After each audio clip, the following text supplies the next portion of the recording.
From there, we'll get to our next portion. This is how will Washington do in the Big Ten? So we've been talking about some of these teams. We talked about Oregon, and we made many Oregon fans mad with that discussion. We talked about USC. We made many USC fans mad with that discussion because we're apparently not giving a proper insight into who their team is. And I get that. Later on, we'll have some USC, Oregon, Washington, UCLA people on to talk about their teams and tell us why we're wrong, I'm sure. However, I do want to start with this question, and SD, we'll start with you. What are fair expectations for Washington coming into the Big Ten? They were just in the national championship. Is it fair for them to believe that they can be yearly contenders, maybe contenders every 2 to 4 years? Or are we looking at a situation where maybe they contend for the Big Ten every 5 to 10 years? What's your thoughts on that? Look, for Washington, they're walking into the Big Ten in a tough situation, right? They lose in the national championship game. They lose their head coach to Alabama. In walks Jedd Fisch. I think there was an expectation when Jedd Fisch took this job, he would bring players from Arizona with him. That's not what happened. A lot of those Arizona players decided to stay. Washington is losing a ton of talent that was pivotal in their kind of reascendancy to the pinnacle of the sport. Michael Penix, Jalen Polk, Roma Dunze, all those guys, Jalen McMillan, they're all gone. So, they're losing a ton on defense as well.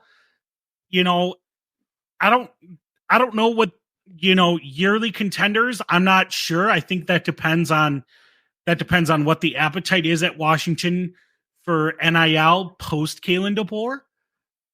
But I think walking into next year, looking at their schedule, walking in expecting to be in Indianapolis, I think is a bit short-sighted.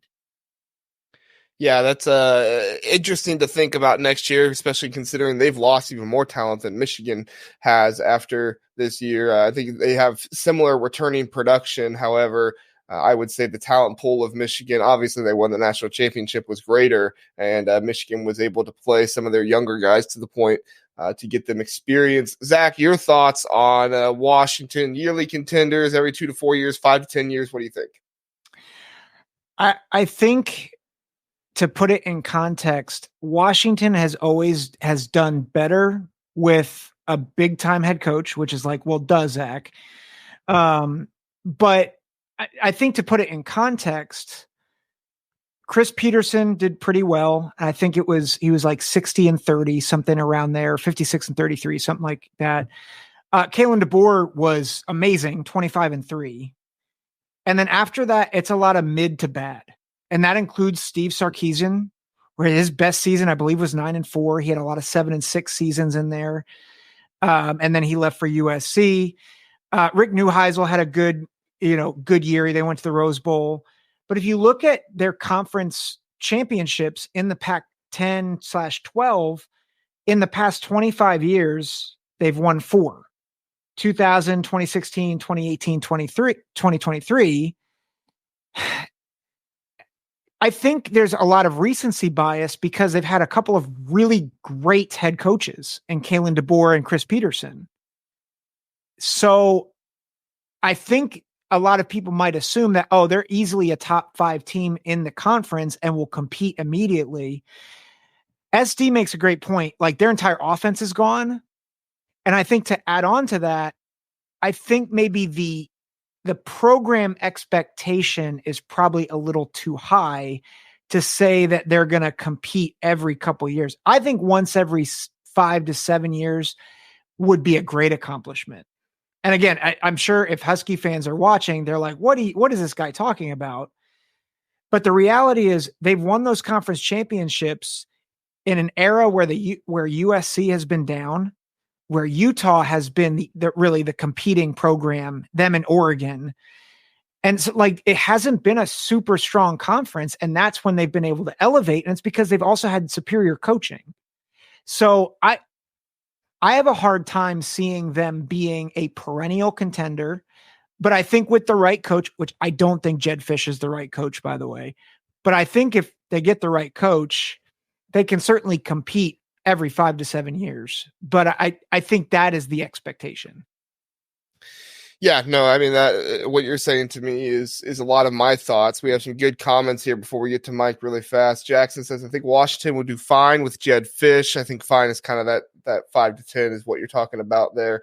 But wonder if Fish is a job hopper, especially once Florida opens up or an NFL job opens. I agree, Jackson. That's my biggest concern for Washington as well. Brian Meyer says Washington will be a tier 2 program that'll occasionally compete for the Big Ten, a la Wisconsin. That's interesting. And then he gives his tier 1 teams. We'll get into some tiers here in just a minute. Ohio State, cheat again. I will go ahead and say Michigan, Penn State. And I realize that's difficult with the Ohio State logo next to me, but I try to be unbiased. I'll let Mike be the biased one here tonight. Penn State, USC, and Oregon. So I don't have many issues with that. I ranked USC in kind of tier 2, tier 3 last time, but I could definitely see from a program standard tier 1. Mike, your thoughts on Washington, how often they will contend for the Big Ten, what's a fair expectation, things like that? I think where I was leaning at, I think they're in that every 4 to 5 year range where they could really possibly make a move. I think the way I would describe them, and they're going to have to get their NIL under control, and they're going to make sure they have the right coach. So, get good recruits in there, and obviously, hit the transfer portal when you have to hit it. And the thing with the NIL is then to keep those guys as long as you can keep those guys, because I think the longer they can be kind of senior laden, then every 4 to 5 years, they could make a run, at the crown and the conference. My opinion on them coming in, though, in general, kind of, and I think it's going to get really showed a lot this year just because they're going to be so young, that it's kind of like, you kind of think of like, I mean, I don't want to beat up on the old Pac-12 as much as I'm going to, but they just don't play defense out there. And and I think everybody kind of gets caught up with, they have some awesome offenses. I mean, I'm not going to lie, but people start getting really caught up in them. You've seen it with Oregon in years past. You've seen it with USC at different times, especially post Pete Carroll. You see it, I think, with Washington now is that they're like, well, they're going to have this high flying offense and they're going to do this, that, and everything against these slow Big Ten teams. It's always slow Big Ten teams. And, I don't know. Every time the Big Ten team matches up against them, it seems like, not only are they just as fast as the high-powered Washingtons and Oregons, but they have bigger, faster, stronger guys on the defensive side of the ball, and it really negates a lot of that offense. And then those teams just don't know how to deal with it. At least they didn't. Things can change. They're going to a new conference. I think they have to change their mindsets a little bit. But in years past, just especially in big games that were not, not the Rose Bowl is what the Rose Bowl became, when you played in playoff games and championship games, it just seems like those teams, they weren't ready to play, a Big Ten school or an SEC school. And because the SEC schools and the Big Ten schools could match them both offensively, could match their firepower on offense, but had defenses that could stop them. And I just think that is going to really show itself this year. And I think Oregon will be fine. I think that they've kind of changed a little bit of the culture in their program, but Washington, I just think they're in for a kind of a rude awakening, come this season. It'd be interesting. I think it would have been really, really cool to see what they would have been this year in the Big Ten with everything else going on. And obviously Big Ten had 2 teams in the national championship that are going to be in there this coming year. So, the Big Ten, if they would have had Washington, probably would have been the best conference in all of college football this past year if they were there. So SD, we'll start with you. I have some tiers here. This is just what I've compiled. This isn't necessarily my opinion. However, I've looked up many different program tiers for next year, and this is kind of what I've compiled. Whether we agree on it or not, let's talk mostly about Washington. But it seems like the consensus opinion is tier 1 seems to be Ohio State, Oregon, Michigan. Tier 2 seems to be some combination of Iowa, Penn State, Washington, Wisconsin. Tier 3 seems to be some kind of Minnesota, Michigan State, USC. That was kind of strange to see USC that low, but that's kind of where a lot of people seem to have them. Tier 4 seemed to be more of the Maryland, Nebraska, Northwestern, UCLA, and then Tier 5, Illinois, Indiana, Purdue, and Rutgers. So that's kind of the opinion there. SD, if you were going to slot Washington into one of these tiers, kind of with some similar schools, where would you slot them in these tiers? I mean, I think tier 2 is probably the right place for them. I mean, they lose a ton of production on the offense and defense. That's something that's not talked about. They're losing a ton on defense, and I thought their defense was actually pretty good for most of the year. You know, it kind of stepped up in some moments when the offense was sputtering this past season, but you know, it's just going to be there. Washington to me is kind of a mystery, right? Because they're going to be running a new offensive system. They're going to be running a new defensive system. They had Will Howard coming in to replace Michael Penix. They don't have Will Howard anymore. Not Will Howard, excuse me. Mississippi State's Will Rogers. Yeah. You know, they don't have Rogers anymore. So there's just kind of a lot of up in the air. It's not very clear who the quarterback's going to be. It's not very clear, you know, kind of who's moving up the depth chart. After those 3 NFL wide receivers left, I think Jeremy Bernard is probably going to have a bigger role. Mm-hmm. And you know, Giles Jackson is going to be there, but yeah, it's just, they're in tier 2 simply because of the unknowns, right? They have one of the tougher schedules, I think, of the Big Ten newcomers. I mean, you have to go to Iowa City, to Happy Valley. You have to play. You get the championship rematch against Michigan. You get USC. You know, it's not the easiest schedule, I don't think. So they definitely have an uphill battle. It's going to be interesting to kind of see what Jed Fish does with this group and kind of, you know, what happens, like one of the commenters said, you know, what happens at Gainesville, and you know, what does Jed Fish kind of move on for Gainesville? That's something that's interesting to note as well.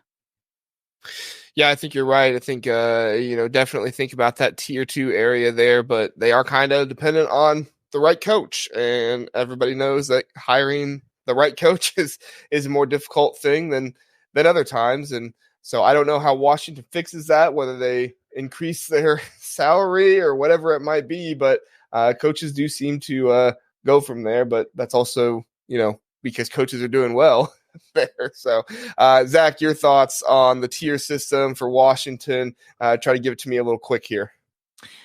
I would flip USC and Washington. I think Washington is tier 3. So I think people are tempted to put them tier 2 because of the recency bias. But I think if you look at their trajectory and their history, I think tier 3 until proven otherwise. Yeah, it's interesting to think about there. Mike, tier 2, tier 3, where do you land? I was actually going to say exactly pretty much what Zach said. I would more have USC in tier 2. I think that as long as they get their defense under control, that with the recruiting ground there, that USC, they'll get them back in place.